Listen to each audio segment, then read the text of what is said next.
안녕하세요 여러분, 세상돌아보기입니다. 오늘은 25년 6월 17일이고 화요일입니다.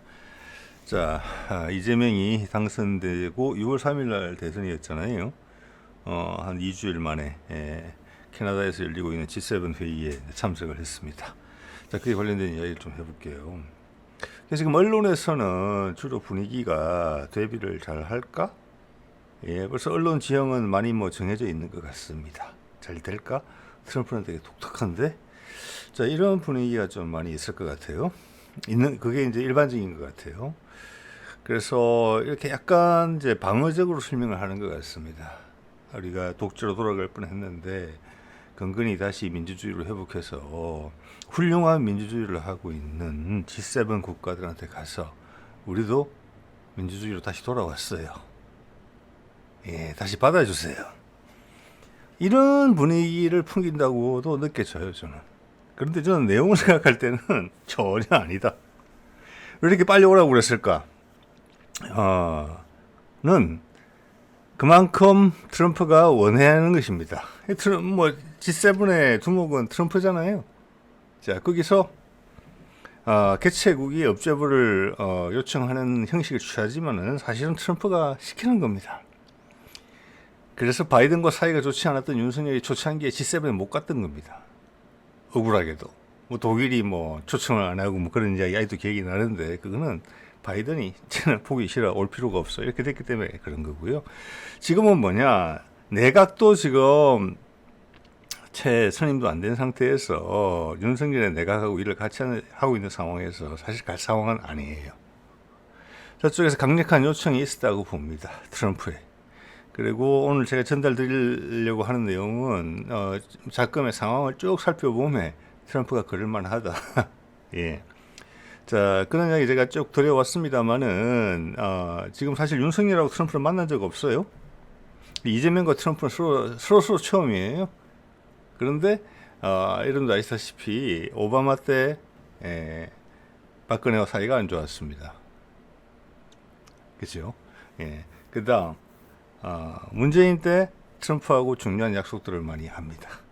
그거에 혹해서 바이든이 그것을 추종합니다. 그렇지만 실행에 옮기지 못하고 우크라이나전을 터뜨립니다. 유인 작전에서 우크라이나전이 발생하게 하죠. 여태까지 패권국으로서의 방식으로 미국의 지위를 유지하겠다. 중국을 누르겠다. 러시아와 함께. 러시아를 누른 다음에 중국을 누르겠다. 자, 그게 소위 말하는 이제 딥스테이트이고 군산 복합체잖아요. 그러다가 다시 미국 망가졌고 트럼프가 돌아왔다. 그런데 이재명은 문재명의 후신이다. 그리고 변화된 상황에 대한 상황 판단을 이미 하고 있다. 둘은 한 번도 만난 적이 없지만 대선 전에서 불법적이지 않은 선에서 내정 간섭이 아닌 선에서 미국은, 즉 트럼프는 강력히 지지했다. 이재명의 당선을. 윤석열을 추종하는 내란 주도 세력들이 그 정권의 이양기라는 혼란 속에서 섣부른 결정을 하지 못하게 단속을 했다. 러시아와 함께, 북한과 함께 심지어. 그렇게까지 해석이 되는 부분이거든요. 전혀 낯설지 않다. 그래서 사실은 트럼프가 땡큐 해야 되는 입장이에요. 이재명한테 매우 많이. 왜냐, 윤석열이 탄핵되지 않았어요. 지금도 윤석열이거든요. 한반도의 긴장은 계속 올라가고 있었을 거예요. 트럼프는 시간이 많이 없단 말이에요. 이건 천운이에요. 천운. 심지어는 그래서 향후 이런 말씀 드릴 때가 올지 모르겠습니다만은 공작의 냄새까지 난다니까요. 윤석열이 도중에 탈락하게 된 것이. 그래서 환상의 궁합으로 만났고 그런 것입니다. 제가 보기엔. 자, 관련된 이야기 쭉 말씀드려 볼게요. 자, 이게 보니까 2025년 2월달에 채널 A에서 다뤘더라고요. 나는 한국의 트럼프, 연일 트럼프 외치는 이재명. 예, 그런 말 많이 했나 봅니다. 근데 맞아요. 그래서 제가 좀 전에 말씀드렸잖아요. 천우신조다. 이 두 지도부가 같이 시작한 셈이잖아요. 트럼프 4년, 이재명 5년이에요. 앞으로 4년 같이 가는 거예요. 트럼프도 이번 1월달부터 시작했잖아요. 그러니까 거의 겹쳐요. 이런 적이 없어요. 한국하고 미국하고 뜻 맞는 대통령이 그 온전히 그 임기를 같이 한다는 게 여러분 돌이켜 보십시오. 게다가 트럼프도 의회를 장악했습니다. 이재명도 의회를 장악하고 있어요. 최소한 앞으로 3년간 장악할 겁니다. 그죠? 국회의원 선거가 한 3년 남았으니까. 여기서 뭐냐, 이재명이 취임사에 산 이야기입니다. 대전환기예요. 게다가 세상은 다음 단계로 넘어가야 돼요. 인류가 한 번 더 업그레이드를 해야 되는 상황이거든요. 이것은 뒤에도 말씀드리겠지만 지속 가능 성장이라는 큰 틀에 들어있는 겁니다. 이게 지속 가능하다? 지금 지속 가능하지 않게 됐거든요. 여러분 중학교 때 생물 시간에 이런 거 배우신 거 기억나실 겁니다. 쥐를 갖다가 어디에 큰 우리에 넣고 적당한 먹이를 주고 키웠을 때 바깥에 이제 뭐랄까 천적의 위협을 차단시켰기 때문에 적당한 먹이가 있기 때문에 번식을 많이 합니다. 소위 말하는 S자 커브를 말씀드리는 겁니다. 우리 인간도 똑같아요. S자 커브를 급성장을 하다가 이제 처음에는 이제 짝짓기를 해서 조금 늘지만 숫자가 어느 정도 되면은 기하급수적으로 늡니다. 그렇게 되면 공간, 식량 이런 것들이 문제가 생기기 시작하죠. 그래서 다툽니다. 그래서 정체되거나 숫자가 조금 줄어들어요. 그래서 지속 가능한 성장이라는 것은 우리 인류도 그런 위기에 처해 있다는 것입니다. 그래서 쥐들을 자기끼리 싸우죠. 동물들이 가장 크게 싸울 때가 언제입니까? 아드레날린이 빵빵 뿜어져서 싸울 때. 사람들이 제일 뭐라고 할까? 인간이 절대절명의 사랑을 할 때가 언제입니까? 사랑을 느낄 때가. 전쟁입니다. 전쟁. 전쟁 하에서의 사랑은 불꽃 같은 사랑이에요. 왜? 언제 죽을지 모르니까. 그렇죠. 동물도 마찬가지예요. 자, 그러면 싸우죠. 그들은. 수컷들이 암컷을 차지하기 위해서. 자, 지금 지구도 약간 그런 상황이 되어 있다고 보시면 딱 맞는 것 같습니다. 과거의 방식으로 보자면 이건 전쟁이에요. 3차 세계대전이에요. 그거를 용케 넘어가 보자 하는 것이 지속 가능한 성장에 포함된다는 겁니다. 정치적인 부분에서는 그게 뭐 인구 문제, 뭐 또 식량 문제, 또 그리고 오염 문제, 또 자원 절약 문제 다 지속 가능 성장에 들어가는 주요 내용이죠. 근데 그 모든 걸 다 한꺼번에 망쳐버릴 수 있는 게 뭡니까? 이거는 그런 얘기 안 하더라고요, 언론들이. 그건 전쟁이에요. 전쟁이 임박한 상황이란 말이에요, 지금이. 자, 그걸 슬기롭게 넘어가야 되는 그 상황. 뭘 해야 되느냐, 어떤 어젠다를 가지고 나와서 가야 되느냐, 세상을 끌고 가야 되느냐. 그래서 그게 대전환기예요. 이게 드라마틱한 상황 맞아요. 네. 볼게요. 자, 이재명 G7 정상회의 참석. 이게 이제 아마 대통령실 쪽에서 나온 것 같습니다. G7 정상회의 확대 세션. 이게 아무도 안 다루더라고요. 지금 언론이 다루지 않는 게 안 중요한 것만 이야기해요. 자, 지난 윤석열 때 다루지 않는 금기어가 뭡니까? 북미 종전선언하고 또 그가 했던 담대한 구상. 그 둘은 금기어예요. 아무도 안 다뤄요. 뉴스타파도 이야기 안 하고 MBC도 이야기 안 하고 뭐 경향신문도 이야기 안 하고 아무도 이야기 안 해요. 그만큼 중요하다는 겁니다. 근데 그걸 빼놓고 세상 돌아가는 걸 설명하려니까 설명이 안 되는 거예요. 그래서 결국은 조사모사처럼 하는 거예요. 자극적인 것으로. 그럼 사람들은 뉴스를 보는 시간이 늘면 늘수록 더 바보가 되는 거예요. 이런 희한한 경우가 어디 있습니까? 아니죠. 언론도 큰 개혁이 필요한 부분입니다. 그런데 빗장이 풀어져야 돼요. 지금 또 그리고 또 이제 곧 맞닥뜨릴 거라고 봅니다. 이번 G7 정상회의 확대 세션의 주제가 뭡니까? 이란 이스라엘 전쟁도 아니고 우크라이나 전쟁도 아니에요. 에너지 안보예요. 에너지 안보. 에너지는 알겠는데 왜 안보냐 그러면. 그만큼 이것은 안보는 뭐냐면은 이게 영어로 원 말이 뭔지 모르겠는데 핵심은 에너지고 안보를 언급할 만큼 에너지가 중요하다라는 이야기입니다. 지금 에너지 위기가 뭐가 있습니까 우리가? 이란하고 이스라엘이 지금 전쟁이라고 봐야죠. 해서 뭐 호르무즈 해협이 닫혀가지고 지금 뭐 석유 수출이 안 되고 있는 그런 상황도 아니잖아요. 그죠? 다른 루트로 돌아 나오고 다른 루트도 많아요. 거기 호르무즈 해협을 통해서 나오는 석유가 그 안에 있는 게 이라크, 뭐 지금 이란 정도지만 그 서방권에 수출 못해요. 이란은 지금 제재를 받고 있으니까. 이라크도 별 거 없어요.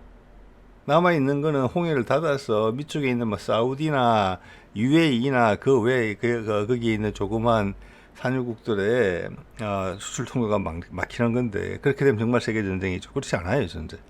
자, 이거는 뭐냐? 에너지 전환을 저는 의미한다고 봐요. 지금 현재 G7이 사이가 좋습니까? G7의 대부분이 주요 국가들이 다 나토의 주요국이에요. 미국 나토 이제 난 안 한다 이거잖아요. 자, 그러면 그들한테 새로운 어젠다를 줘야 되죠. 우크라이나 전쟁을 통해서 예를 들어서 탄소 감축이나 디젤차 뭐 추방하고 이런 것들이 여러 해 늦춰지고 있어요. 자, 그걸 고삐를 쬐겠다는 겁니다.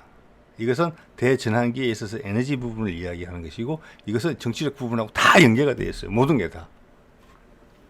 그리고 트럼프는 그게 필요한 시점이 됐단 말이에요. 지금도 거세게 반발하는데 1년만 금년, 내년만 돼도 탄력이 엄청나게 떨어질 겁니다. 제가 보기엔 그래요. 여러분 생각해 보세요. 지금 뭔가 해야 돼요.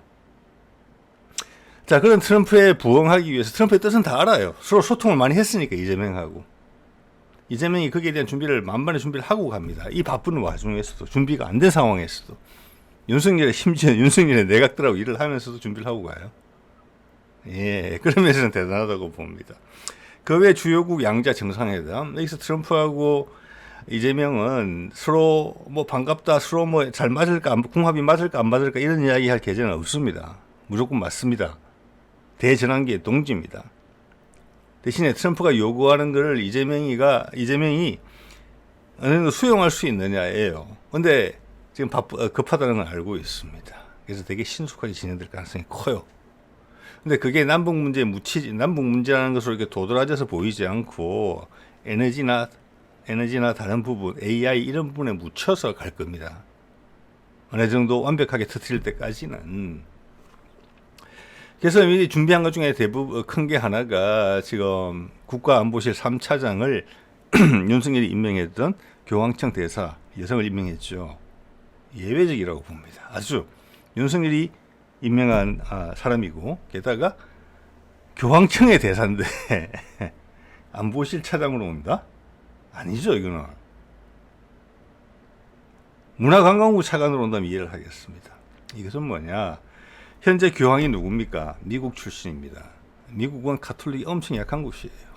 근데 그가 됐다는 것은 미국의 뒷배가 있었다는 겁니다. 어떤 식으로든지 교황청이 혹할 만한. 그건 뻔합니다. 그가 새로운 교황이 등장하자마자 이야기했죠. 세계 전쟁을 종식시킬 수 있는 곳이라, 종식시키는 데 있어서 내가 할 일이 있으면 어디든지 가겠다. 그겁니다. 그래서 국가안보실 3차장을 교황청 대사를 임명했다는 것입니다. 그게 큰 역할을 하게 됩니다. 문재인 때 이미 한번 오려고 했잖아요. 그겁니다. 준비를 다 했어요. 이거는 이미 트럼프를 위해서 우리가 준비하고 있다. 말만 하는 게 아니다. 행동으로 다 보여준 거예요. 첫 만남이 어색할 리가 뭐가 있겠습니까? 반가울 일만 있죠. 트럼프가 원하는 거 옛날 서희의 단판하고 비슷한 거예요. 중국의 장수가 와서 서희한테 손만 딱 벌렸을 때 서희가 우리나라 지도를 딱 줬다. 뭐 대충 이렇게 기억이 나는데, 이재명이 거의 그 꼴이에요 지금. 탁 트럼프 만족하리라고 봅니다. 예. 자, 이것도 그렇게 해석하자면은 너무나 이빨이 맞지 않습니까? G7의 주제 이번에 갈지 안 갈지 사실 몰랐어요. 우리는 기본적으로 너무 촉박해서 안 갈 가능성이 높았던 부분인데 저는 트럼프가 억지로 초청했다고 봅니다. 자, 그래서 기후 에너지부를 만든다고 했어요. 보십시오. 환경부의 기후 부분, 산업통상자원부의 에너지 부분이 온다 돼 있지요. 두 개 중 비중이 누가 큽니까? 에너지 부분이 크죠, 당연히. 기후 부분은 거기에 명분을 만들어주는 거예요. 에너지부, 이건 다 재생에너지부거든요. 사실 정확한 이름을 이야기하자면은 재생에너지부예요. 산업적인 부분이 크단 말이에요. 왜 재생에너지니까 공해 문제는 없고 기후는 좋아질 거 아니에요. 어쨌거나. 자, 그래서 이것이 지금 이번에 G7 주제하고 딱 맞는다. 이걸 왜 언론이 이야기하지 않습니까? 네, 이게 서희가 내준 지도에 있는 한 부분이에요. 자, 오늘 금방 이걸 자료를 준비하다 보니 이런 뉴스가 또 바로 떴더라고요. 탄소 중립 로드맵 발표, 국회 탄소 중립 선언식. 예, 열일하고 있죠. 이번 G7에서 뭘 다룰지를 넘겨짓게 해주는 기사예요. 드라이브가 걸릴 가능성이 높다고 봅니다, 여러분. 이번에. 예, 이제 왜 시간이 별로 없거든요, 트럼프가. 네, 이제 동력이 떨어질 수가 있단 말이에요. 우크라이나 부분도 그렇고. 자, 거기에 이란, 이라크, 죄송합니다. 이란, 이스라엘 분쟁이 발생했는데, 그거는, 트럼프가 전쟁을 일으켜라 말라는 지시할 수 없는 부분이에요. 그거는, 전에도 말씀드렸습니다만은, 유택의 자본의 힘이거든요. 일단은 아무 말도, 누구의 말도 듣지 않을 수 있습니다. 자, 미국과 이란의 협상이 진척이 잘 안 되자 그 사이를 파고 들어온 거예요. 자, 그거는 트럼프는 협상가예요. 그렇게 선수를 치고 들어올 수 있으면 이해하고 그 다음 상황으로 전개시키려고 해요. 우선순위에서 밀릴 거예요. 더 크게 벌어지지 않게 단속만 하게 될 겁니다. 근데 거기서 러시아가 강력한 이란 지지를 표명하고 있지 않거든요. 푸틴과 트럼프는 이란에 대해서 장시간 이야기를 했는데, 자, 이거는 이란이 뭔가 마음에 안 든다는 겁니다. 푸틴과 트럼프가. 그것을 네타냐후가 잽싸게 눈치챘다는 겁니다. 저는 그렇게 봅니다. 자, 이렇게 되면 G7 요번에서 큰 결정을 할 수 있다. 기후 부분에 있어서 이 생각이 들어요. 그럼 이렇게 되면 자본도 따라올 수 있어요. 왜? 세계의 에너지 체계가 다 바뀐다는 것은 석유에서 수소로 가는 거고, 재생에너지가 경제자가 들어가려면 수소 전환이 돼야 돼요. 그렇지 않고서는 지역에 있어서 그 전력망에 부분적으로 좀 보태주는 그 역할밖에 안 돼요. 예. 자, 그렇기 때문에 우리가 수소를 준비 잘 해왔던 거, 미국도 인정한 것처럼 지금 최고의 수소 기술 보유국은 한국이다. 이제 이게 대전환에 터지는 거예요. 한국이 기대는 바가 엄청나게 커요. 동시에 말씀드립니다만, 제가 여러 번 말씀드립니다만은, 한국 내지는 한반도가 생산 기지화돼야 된다. 수소 신기술과 관련해서. 자, 그것은 연료 전지에 있어서 핵심 기술. 이게 단가를 많이 차지하는 부분이 있어요. 예, 제어 막 멤브레인 같은 거 있어요. 멤브레인 있고, 그리고 깨끗한 물을 쓰느냐, 일반 물을 쓰느냐, 이것도 단가에 큰 영향을 줘요. 이런 부분들에 있어서 기술 개척, 그리고 경제적으로 합리적으로 액화시킬 수 있는 부분, 그래야지 수소 경제가 제대로 돌아가요. 부피가 작아지니까. 현재 수소가스는 에너지 밀도가 부탄가스 같은 것보다 낮아요. 그래서 LPG 차처럼 하더라도 탱크를 더 큰 거 달아야 돼요. 에너지가 적게 나와요. 자, 무조건 에코로 가야 되는 부분이 있거든요. 에코화 기술. 최근 두산 에너빌리티가 창원에 짓고 있는 거잖아요. 스케일업 한 걸로. 대량 생산 가능한 포맷으로. 좀, 그게 처음이라고 생각합니다. 자, 그렇게 되면은 수소가 수많은 재생에너지 원에서 수소로 전환시켜서 그 수소를 전 세계에 현재 LNG처럼 또는 원유처럼 수출할 수 있게 되는 거예요. 자, 그러기 위해서는 지난 몇 년간 우크라이나 전쟁을 통해서 느슨해졌던 탄소 제로 기준치를 다시 한번 허리띠를 졸라맬 거예요, 분명히. 거기에 부응하고 있지 않습니까? 이게, 예. 자, 그래서, 재생에너지 관련 기술의 핵심이라 그러면 지금은 뭐 태양력은 태양력대로, 조력은 조력대로, 또 뭐 풍력은 풍력대로, 그런 기술을 가지고 어떤 격차를 만들기는 좀 어려운 상황이란 말이에요. 특히 중국을 감안하셔야 되는 거잖아요. 그래서 이것을 수소로 전환한다는 부분은 핵심 기술이고, 거기에 대해서, 핵심 기술에 대해서 지적재산권을 확보하고, 공정기술을 확보하는 거. 거기에 대해서, 지금 미국이 이미 기술력에서 밀린다고 이야기를 하는데, 한국에 대해서. 그것을 대량 생산 체계까지 구축해서 전 세계를 수소 에너지로 전환시키는 부분에 대해서, 미국이 생산적인 부분을 살 게 있겠습니까? 없습니다. 근데 몇 년 기다리고, 근데 표준화만 시켜놓고 시스템을 바꿨는데, 거기 중국이 따먹으면 미국이 원하겠습니까? 그거를? 아닙니다. 치사해 보이죠. 그래서 전쟁 없이 가는 거잖아요. 그렇게 되면. 그럼 유책의 자본이 한국으로 올 수 있다는 겁니다. 한국이 부족하면 북한 가면 됩니다. 생산시설은. 전 세계에서 가장 저렴하게 생산할 수 있습니다. 한국은 한반도로 국토가 넓지 않습니다. 남한의 인프라 그대로 다 활용하면 됩니다. 이제는 민주당 정부에서 다 연결고리 다 만들어 놓은 거잖아요. 인천항.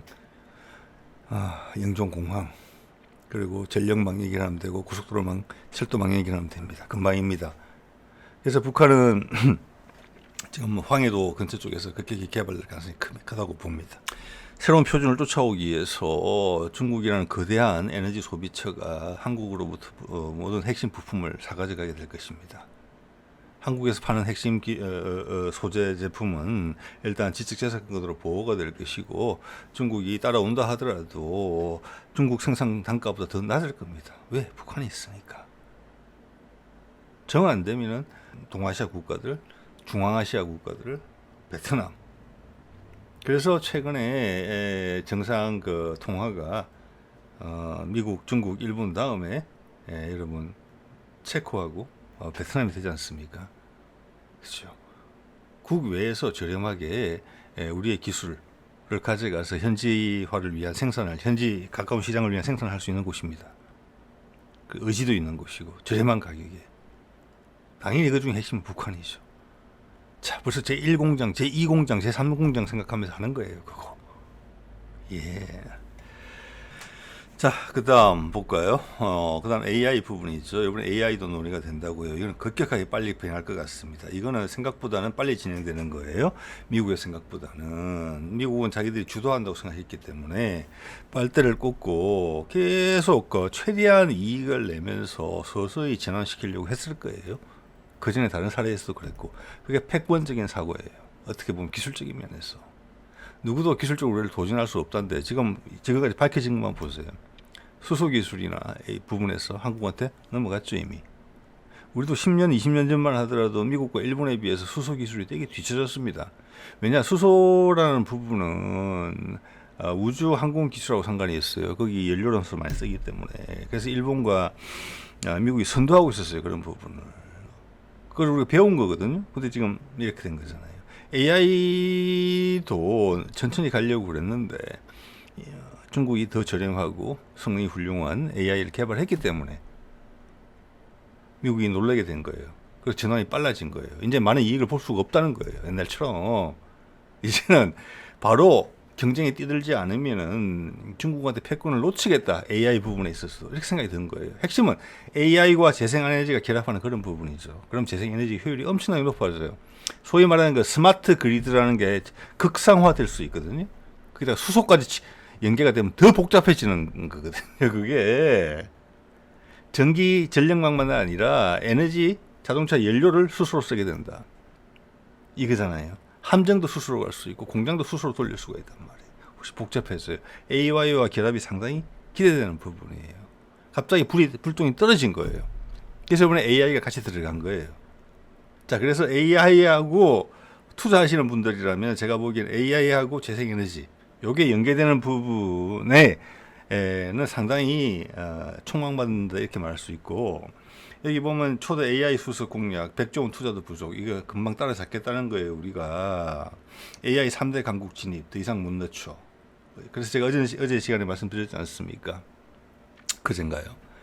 자, 에너지, 기후 에너지 부분은 문재인 때 준비한 거예요. 수소뿐 만들어서. 근데 돈이 되는 거고, AI는 바로 몇 년 안에 돈이 되는 부분이에요.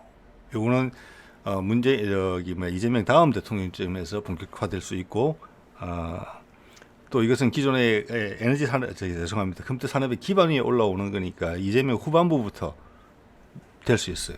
또 좀 전에 말씀드린 것처럼 재생에너지가 수소에너지를 통해서 활성화되면서 거기 AI가 접목되는 부분이 있기 때문에, 왜 그렇지 않으면 중국한테 따라잡히니까.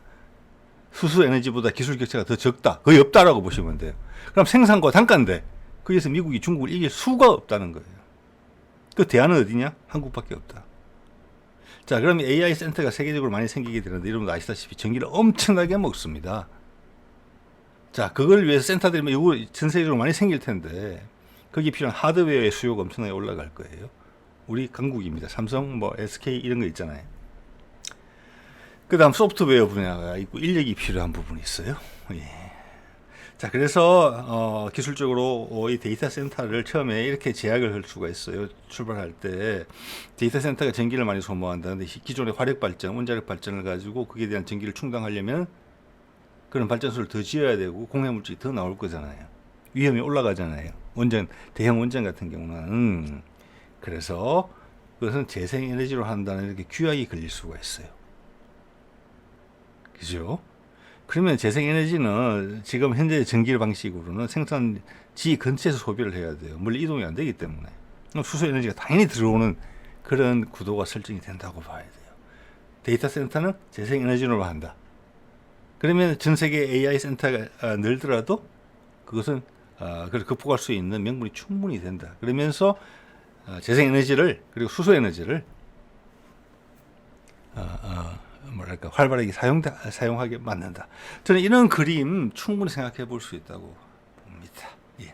자, 그래서 이것 또한 이번 G7에 가는 우리의 선물 보따리 서희의 지도책에 들어있는 내용이에요. 그 성과를 보여주는 거예요. 그래서 저기 젊은 네이버 출신의 AI 전문가가 수석이 된 거예요. 수석자가 새로 생기면서. 그래서 뭐 언론에서 지금 냄새를 풍기듯이 괴팍한 트럼프하고 세상 물정 모르는 이재명이 만나가지고 어색하고 뭐 또 눈에 어긋나서 말 실수해가지고 바보 되는 거 아닌가, 뭐 국익이 지장이 있는 거 아닌가, 이런 거는 네 불필요한 걱정이다. 준비하는 거 보십시오. 안 가면 큰일 나는 상황이에요. 트럼프 입장에서는 너무나 많은 걸 한국에 기대고 있기 때문에. 네. 자, 또 하나 군사적으로 기대는 군사적으로 우리가 이미 가기 전에 기여를 한 바가 있죠. 며칠 전에 말씀드린 겁니다. 해병대 독립 오버 발의 4군 체제가 된다.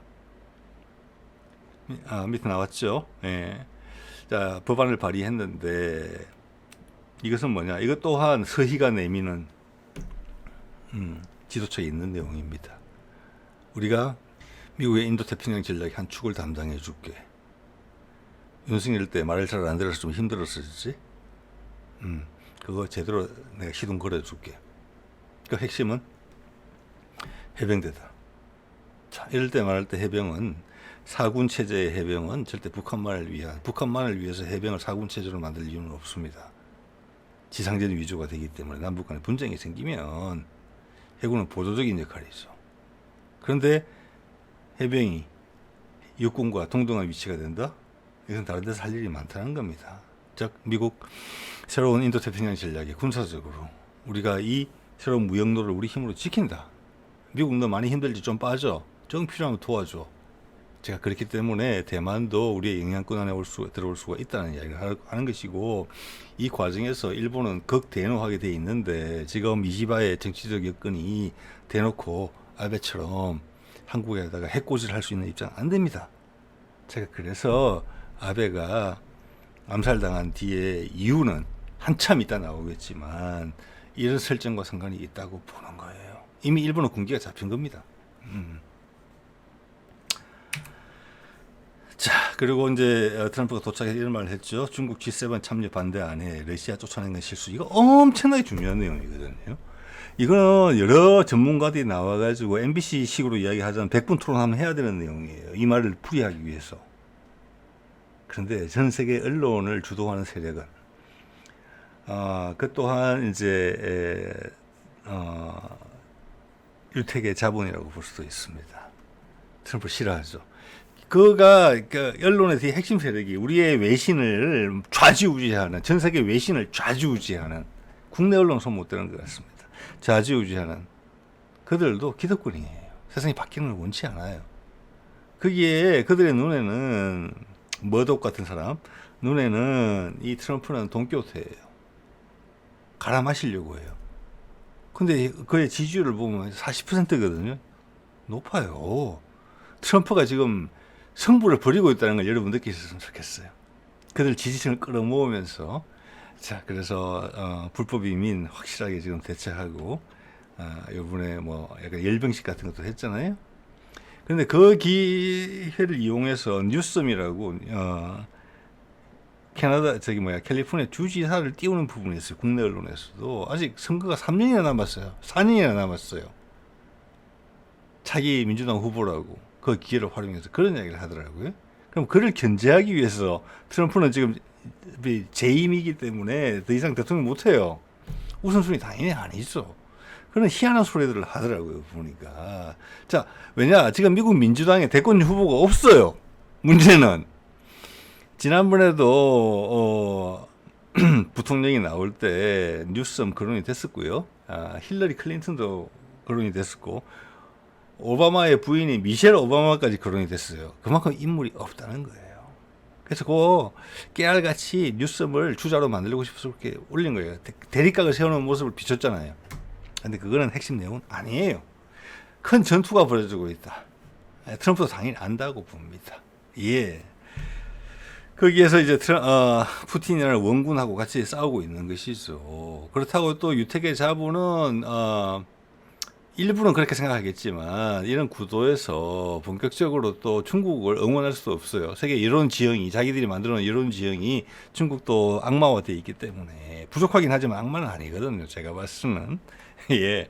그래서 이 말 중국이 G7 참여 반대 안 한다는 것은 뭡니까? 이게 다문화 세상을 의미하는 거예요. 또는 우리 틀 속으로 들어와라. 나 그 틀이 마음에 안 드는데 어차피 지금 G7은 아시다시피 브릭스에 비해서 계속 밀립니다. GDP 아마 밀릴 거예요. 물가 기준으로 환산하면. 그리고 향후 전망은 더 안 좋아져요. 그리고 브릭스는 늘어요. 예, 숫자가. 최근에 베트남 들어간다고 그랬죠. 태국도 신청했습니다. 숫자가 늘 거예요. 푸틴이 오케이만 하게 된다면 중앙아시아 국가들 다 들어갑니다. 거기. 지금 그걸 안 하고 있죠. 1대1로 때문에. 그러면 1대1로 확 퍼지고 유럽까지 연결되는 거예요. 중국의 힘을 뻗칠 수 있는 통로를 마련하게 되는 거예요. 그래서 시간이 별로 없다는 겁니다. 지금 시진핑이 중앙아시아 국가를 방문하고 있잖아요. G7이 캐나다에 벌어지고 있는 이 시점에. G7은 헛개비예요. 자, 지금 혼났죠? 와해됐습니다. 군사동맹이 깨질 것 같으니까, 나토가. 유명무실해질 것 같으니까. 그래서 이번 미팅은 뭐냐? 다 잡는 거예요. 뭘로 다 잡느냐? 이제 그걸로 안 돼. 돈 버는 걸로 바꾸자. 에너지입니다. 에너지 안보. 지금의 에너지가 나토처럼 중요하다. 나토만큼 중요해질 것이다. 이게 잘 따라와. 여기서 뭐 꼬투리 잡지 말고 한국이 거기에 길이 나야. 그래서 에너지 안보예요. 예. 자, 러시아 쫓아내는 건 실수. 이것도 엄청나게 의미가 있는 말입니다. 이건 조금 이따가 좀 말씀을 드리고요. 이것은 뭐냐면 기본적으로 기존의 패권 시대에서 내가 아니면 좀 더 악마화시키는 그런 구도가 만드는 전쟁이라는 뜻이고 미국이 초래한 전쟁이라는 뜻이에요. 지금 너희들 아이도 유럽의 기득권들은 거기서 못 벗어나고 있네. 저 기후협약하고 같은 거죠. 그리고 우리는 중국하고 전쟁 안 한다. 새로운 게임의 틀을 만드는 것이다. 그 틀을 우리가 신속하게 이동시키면은 한국이라는 말을 이용해서 중국을 밀어낼 수도 있어. 힘들게 할 수 있어. 우리는 살 군형이 생겨. 그 이야기 하는 거예요, 지금. 다 포함되어 있어요, 거기. 자, 그거 한 말을 볼까요? 러시아를 G8에서 쫓아낸 건 큰 실수였고, 러시아가 있었다면 전쟁도 일어나지 않았을 것이다. 그렇습니다. 이게 그거랑 똑같아요. 제가 얼마 전 말씀드렸지만, EU가 생긴 이유도 그렇잖아요. 1, 2차 세계대전이라는 인류 최악의 전쟁이 유럽에서 일어나는 이유가 뭐냐. 먼저 앞에 간 애들이 사다리 걷어차기를 했기 때문에 뒤에 따라오는 애들이 먹을 게 없었다. 이태리나 독일이 그래서 전쟁을 벌였다. 같이 따먹자고. 오만함의 극치고 이기적임의 극치죠. 그걸 유럽이 반성을 했기 때문에 EU라는 것을 만들어서 우리 스스로 조절하자. 배부른 자는 좀 참고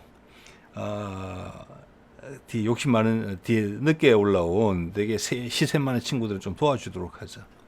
그래서 EU를 만든 건데 지금 성공하지 못했죠. 사실은 그 미국이 해작질한 게 커. 이유가 똑같은 거예요. G8 상태에서 러시아가 그때 있었을 때 서로 이야기하면서 서로의 고통에 대해서 서로 배려하고 도와주고 먹을 좀 덜 먹고 이러면 장기적으로 더 나은데 그걸 못하고 쫓아내는 게 큰 실수다.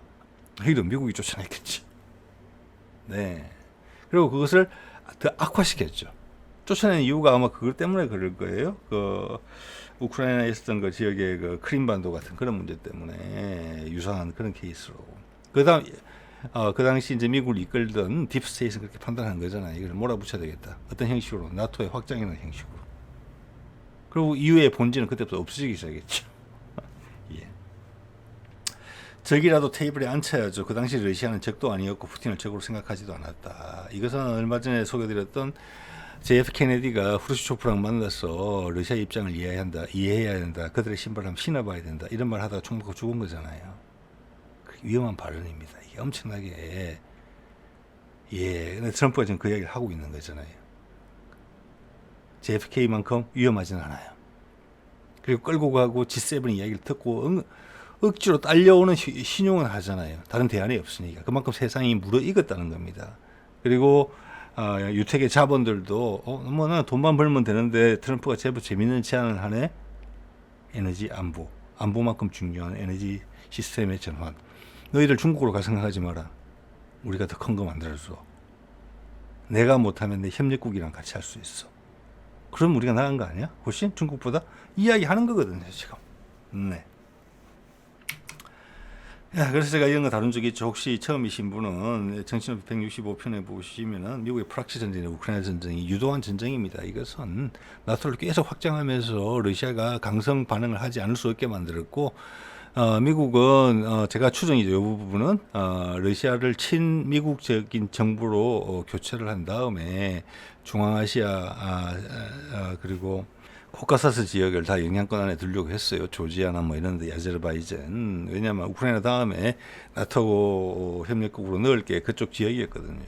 그러면 기존에 이제 아프간이나 이란은 적대국으로 돼 있으니 계속 압박을 하면서 중앙아시아를 압박을 한다. 그러면은 동시에 중국의 1대1로를 막을 수 있는 거예요. 그리고 미국이 유라시아 대륙을 다 점령한다. 이게 계획이었거든요. 틀어진 거잖아요. 트럼프가 느낀 겁니다. 이건 우리 할 수가 없겠구나. 따지고 보니 할 수 있는 부분이 하나도 없어요. 경제적이란 부분에 있어서도 브릭스를 못 이겨요. 인도 같은 데서 가운데 딱 있다가 딱 선택하는 거잖아요. 나는 브릭스다. 미국은 아니야. 미국과 G7은 아니야. 기술적으로도 중국한테 이제 뒤져요. 미래 기술은 더 뒤져요. 생산력 꼴찌예요. 달러의 그 가치만으로 버티는 거예요. 패권이라는 것으로. 이건 와라락 무너질 수 있을 것 같거든요. 미국 내에 있는 유택의 자본들은, 그거는 미국의 그 연방준비위원회는 우리나라의 한국은행처럼 그렇지가 않습니다. 나라가 망할 것 같으면 돈을 챙겨서 다른 데 떠날 수 있는 돈이에요. 자, 그래서 마침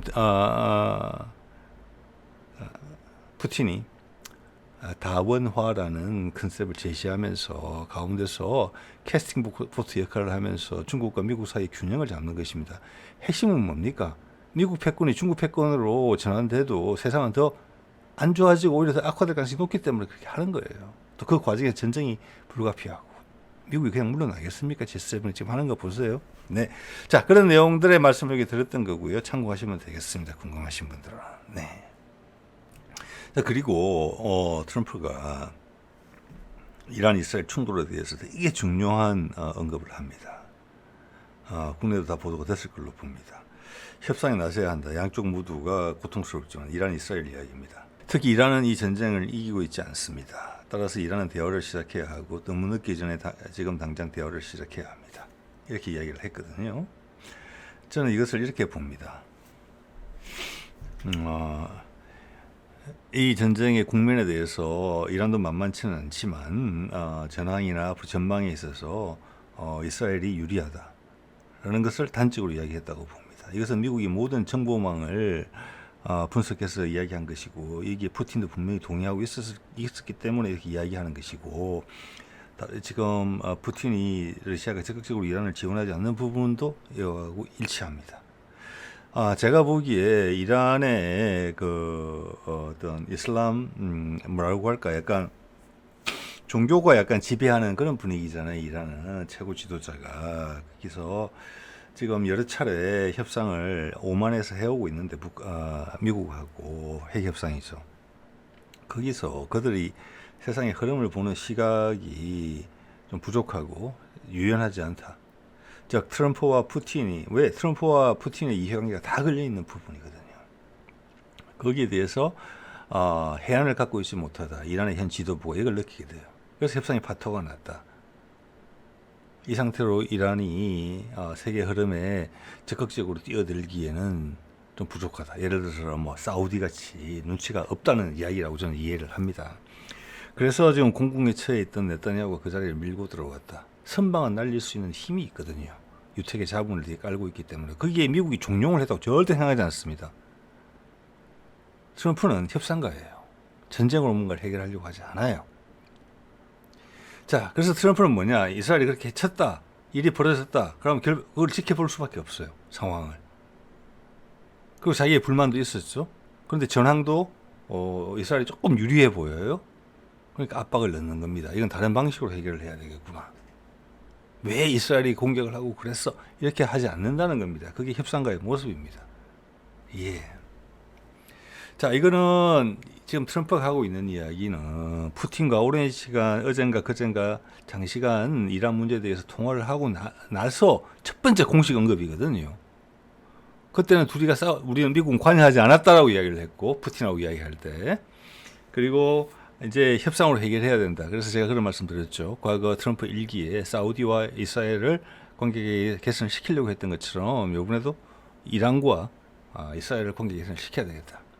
근데 제가 느끼기에는 내부적으로는 이란이 너무나 생각이 굳어 있다. 이렇게 느껴져요. 유연하지 못하다. 이런 점에서 김정은이 얼마나 유연할 수 있을까? 이 부분을 계속 생각해 보셔야 돼요. 우리는. 여러분, 저는. 자, 이것도 이제 말씀드렸지만 전략적 동반자 협정을 맺었어요. 금년 1월에. 근데 여기에 러시아가 적극적으로 이란을 협조하고 있지 않다. 러시아도 이란의 현재의 미국과 협상 과정에서 미국이 과도한 요구를 한 것이 아닌데 흐름을 읽지 못하고 자기 주장이 너무 강했다. 이렇게 보는 것 같다고 제가 생각이 드는 거예요. 안 나서는 거 보니까. 다시 말씀드립니다만 트럼프의 저 언급은 그가 이때까지 쭉 해온 걸 봤을 때 분명히 푸틴하고 공감대가 있는 내용이에요. 트럼프는 현재 푸틴을 잃으면 대통령이 유지하기 어려워요. 예. 자, 그래서 이란 지도부의 협상 태도에 문제가 있었다고 본다는 거예요. 저는. 그 틈을 네타냐후 치고 들어왔고, 일단 지켜보는 수밖에 없었다. 미국은. 그렇지만 전황도 이란이 유리하지 않다. 또 러시아가 적극적으로 이를 지지해 줄 수 있는, 군사적으로 지원해 줄 수 있는 동기도 안 생긴다. 왜? 이란 지도부의 생각이 답답하니까. 이렇게 본다는 거예요. 자, 그러니까 이스라엘이 무슨 이야기로 나옵니까? 이거 봐라. 괜찮네? 되게 혼날 줄 알았는데? 그러면서 이런 얘기가 나왔죠. 이란 지도부를 제거하겠다라고. 새로운 정부를 안치겠다고. 요까지 치고 나간 것은 뭐냐? 원래는 그 생각을 못했을 거예요. 상대방 지도부를 살해한다는 것은 뭡니까? 죽기 살기로 끝까지 싸운다는 의미예요. 그러면 내 땅의 판단은 뭐냐? 내가 얘를 죽이더라도 최고 지도부를 살해하더라도 미국과 러시아가 싫다 소리를 안 하겠구나. 요 눈치를 챘다는 겁니다. 그런데 뒤에 보시겠지만 트럼프가 반응이 나왔죠. 그건 아니다. 그래 되면 걷잡을 수 없는 여지가 생긴다는 거잖아요. 그래서 이란한테도 좋은 자극이 됐겠지 선에서 누르면서 결과적으로 본인이 이스라엘한테 공격하라고 종용하지는 않았지만 결과적으로 이란의 지도자들이 이란의 체계를 자연스럽게 변화시키는 그런 정치적 압박은 가할 수 있겠다. 북한만큼 우선적이지 않거든요. 이란의 해결 문제는 몇 년의 시간 두고 하면 돼요. 다른 분위기를 보고 따라올 수도 있거든요. 그게 현 지도부의 대체로 진행될 수 있게. 그렇지만 네타냐후 치고 나온 것처럼 제거를 해서 단박에 결정을 내겠다. 이거는 중동 전체가 불바다가 될 수 있는 사안이에요. 사우디가 어떻게 반응할까? 이라크가 어떻게 반응할까? 생각해 보십시오. 아닌 거죠. 그건. 자, 그것은 그만큼 네타냐후가 기회주의적으로 그것도 지금 독이 올라 있다는 겁니다. 살기 위해서 반응을 설명해 줘요. 네. 자, 트럼프와 푸틴이 이란 문제를 논의했다는 말씀을 드렸고 이 통화 이후에 그 결과물을 이번에 캐나다 가서 G7에서 이야기를 했다고 저는 10중 8구 생각합니다. 자, 여기 이런 얘기 했었죠. 이스라엘과 이란 사이에 휴전협정 쉽게 중재 가능. 그래서 미국과 이 협상이 왜 잘 안 됐을까? 미국이 더 많은 걸 요구했을까? 이란한테? 저는 그게 아니라고 봐요. 왜? 러시아가 이란을 적극적으로 지지하지 않고 있으니까. 러시아 언론의 보도에도 이란을 되게 중립적으로 취급하고 있어요. 이 지금 분쟁에 있어서. 뭐 이스라엘을 비난하지도 않고 이란을 크게 칭찬하지도 않고 물론 이란을 비난하지도 당연히 않습니다. 마음에 안 든다는 거죠. 예. 그래서 지금은 이대로 돌아갈 것 같아요. 이란과 이스라엘 사이에 끝내라. 끝내고 그것을 강한 메시지를 이란 지도부가 받았을 것이다. 그리고 추후 다른 정치적 작업으로 인해서 왜냐? 미국만 떨어져 나갔으면 이란 국민이 이해를 하지만 러시아까지 소원해졌다. 문제가 있는 거잖아요. 정치적 불안정성이 야기될 수 있거든요. 게다가 이스라엘한테 맞은 부분이 더 많다. 내가 한 대라도 더 맞았다는 생각이 들게 되면은. 근데 네타냐후는 거기서 그냥 끝내겠다 걔를. 이렇게 이야기한 건데 그걸 말렸다는 겁니다. 그건 아니다. 그건 트럼프의 판단이 맞죠. 예. 자, 그러면 네타냐후는 이 기회를 통해서 확 올라서려고 했는데 다시 원 위치로 회복되는 정도, 다시 가자지구로 돌아가는 정도로 결과가 될 수 있겠다. 네타냐후는 아쉽죠. 예. 자, 좀 전에 말씀드린 내용이죠. 이란 최고 지도자 제거 기회다라고 이걸 갑자기 치고 나왔어요.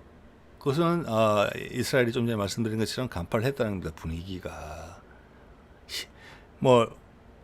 그 협상에 대해서 미국이 마음에 안 든 건 알았지만 푸틴마저 강력하게 이란을 지지하지 않으니까 이거 내가 따먹어도 되겠다 라고 의견을 던졌는데 트럼프가 말렸다는 겁니다. 저는 푸틴도 당연히 말렸으라고 생각합니다. 통화 한 번 더 했을 수 있어요. 이 사안에 대해서. 바로 나온 거거든요. 바로 입장이. 자, 그래서 이 이란 부분에 대해서는 좀 천천히 가자라고 될 수 있어요. 그래서 원래 상태로 회복. 근데 이란은 아마 변화를 요구받을 가능성이 크다고 봅니다. 예. 국민들이 느꼈거든요. 자, 그와 동시에 트럼프가 급할 수밖에 없는 게 지금 시진핑이 카자흐스탄인가를 방문했어요. 이 제목을 뭐라고 뽑았습니까? 영어로 G7의 라이벌 정상회담을 하기 위해서 갔다는 거예요. 자, 이거는 푸틴도 되게 부담스러운 부분이에요. 자, 그 있는 중앙아시아 국가들은 러시아와 어떻게 보면 중국 사이의 완충 지역이기도 하죠. 근데 지금은 당연히 과거 러시아에 속했던 부분이기 때문에 러시아의 강력한 영향력 하에 있어요. 근데 거기에 지금 중국이 계속 입지를 하는 거죠. 돈으로서 상대방을 꼬시는 걸로 하자면 푸틴이 지금 시진핑한테 못 이긴단 말이에요. 중앙아시아 국가들한테. 자, 그래서 좀 전에 이란 문제 같은 경우도 만약 트럼프하고 푸틴이 발을 뺀 거에 더불어서 이스라엘이 더 강압적으로 지도자 제거까지 포함해서 덤빈다 그러면 이란이 중국한테 손을 뻗칠 수도 있어요.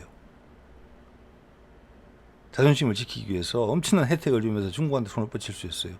중국 힘이 들어올 수 있어요. 거기에. 절대 이스라엘이 이란을 굴복시키지 못합니다. 그런 방식으로. 그걸 알았다고 생각해요. 당연히 안 되죠. 이런 거 하고 있잖아요. 자, 그래서 지금 이 국가들이 브릭스에 들어가고 싶어 해요. 자기들도 발전하고 싶으니까. 근데 푸틴이 막고 있다고 저는 생각을 하는 거거든요. 왜? 경계선에 있는 데이기 때문에. 또 여기가 열리면은 러시아로 연결되고 중앙아시아 연결되고 유럽으로 연결되고 중동으로 연결되는 힘을 막을 수가 없어요. 브릭스가 크게 확대될 거예요. 동유럽도 여기 편입될 거예요. 가까우니까. 푸틴은 막을 명분이 떨어지는 거예요. 자, 중국도 이제 안다고 봅니다. 이런 거 하는 거 보니까. 그래서 트럼프는 지금 바로바로 팍팍팍팍 진도를 내야 되는 겁니다. 예. 그래서 이재명 빨리 오라고 그러는 거예요. 자, 급하면은 협상에서 손해를 봐야 되는 겁니다. 여러분. 급하면. 모든 협상이 그렇습니다. 내가 마음이 조급하면은 내가 더 많은 걸 양보해야 됩니다. 그래서 우리가 서희의 지도 안에 많은 것들을 준비해서 짧은 기간에 윤석열의 내각을 데리고 이만큼 준비되어 있어. 대신 북미 총정선은 확실하게 해. 예전에 계획 다 잡아놨던 담대한 구상, 문재인 때 예산까지 다 뽑아져 있었어. 했을 테니까 신속하고 정확하게 해. 우리식으로. 너희들 이거 해줬으면 좋겠어. 자, 그래서 위성락 안보실장 돼 있죠. 러시아 통이지 않습니까? 안기부장, 국정원장, 전략통이죠. 현재 전체 패키지를 이해를 하고 있어요. 각 국가 간의 지금 세상의 흐름에 대해서, 이 대전환점에 대해서 우리가 전략을 만들었고 실행했고 그걸 관장하고 있는 사람이 지금 국정원장이에요. 민주당 정부 쪽에서 계속 그런 그림을 그려왔고 그 그림을 현실로 만들었던 사람이거든요. 자, 안보실 3차장. 아까 말씀드린 것처럼 전 교황청 대사, 즉 교황청 크게 중요한 역할을 한다. 그래서 미국 출신을 뽑은 것이고 미국의 영향력을 행사해서 활용한다. 평화라는 프레임을 넣어야 되니까 거기다가. 자, 그래서 오늘 말씀드린 내용 정리를 해보면 새롭게 파악됐다고 볼 수 있는데, 저는 이란 지도부가 되게 유연함이 부족했다. 단극화 세상에서 다극화 세상으로 가는 데 있어서의 어떤 새로운 어떤 마음 자세, 그리고 그 과정에서 어떤 이란의 기회를 어떤 추구하는 부분들이 부족했다. 제가 봐서 이론은 지금 종교적인 색채가 좀 강하고, 그렇기 때문에 과거 페르시아의 영광, 약간 이런 쪽으로 전도된 그런 생각을 좀 하는 게 아닌가. 세상에서 많이 고립이 돼 있었기 때문에. 그런 생각이 조금 들어요. 자, 그래서 그 다음 이제 AI 데이터 센터와 재생에너지를 연계하는 그런 그림이 나올 가능성이 크다. 그러면 AI도 크고 재생에너지도 크는 거거든요. 그 매개자는 수소에너지다. 재생에너지가 글로벌한 어젠다가 되기 위해서는 재생에너지로 생산된 전기가 수소의 형태로 바뀌어서 전 세계에서 거래가 되는 게 없으면 말이 안 되는 거죠. 그렇죠? 그러면 현재 호주, 우리도 향후에 수소에너지를 수입해야 될 거라요. 겁니다. 지금 우리나라 여건을 봤을 때 이거 뭐 문재인 팀이 나온 이야기지 않습니까? 우리가 호주나 몽골 같은 데서 수소를 수입해야 되는 입장이다. 자, 그들은 몽골이라는 몇백만밖에 안 되는 인구가 갑자기 산유국이 되는 겁니다. 불모지나 다름없는 호주 대륙의 한가운데가 에너지 생산 시설이 되는 거예요. 아프리카, 중동 다 생각해 보십시오. 석유 에너지를 스스로 석유 의존도를 줄이더라도 중동 미칠 게 없는 계산이 나왔을 겁니다. 분명히. 그리고 초기에 수소를 저렴한 가격에 많이 생산할 수 있는 안제 천연가스를 통해서 만드는 방법이거든요. 자, 그것을 뜨거운 물과 전기와 섞어서 만드는 겁니다. 뜨거운 물을 만들 때 화석 연료가 들어갈 수밖에 없어요. 보일러를 떼야 되니까. 그래서 사할린 같은 데 지열이 많이 나오는 곳에서는 그게 단박에 해결된다. 화석 연료를 태우는 거 없이.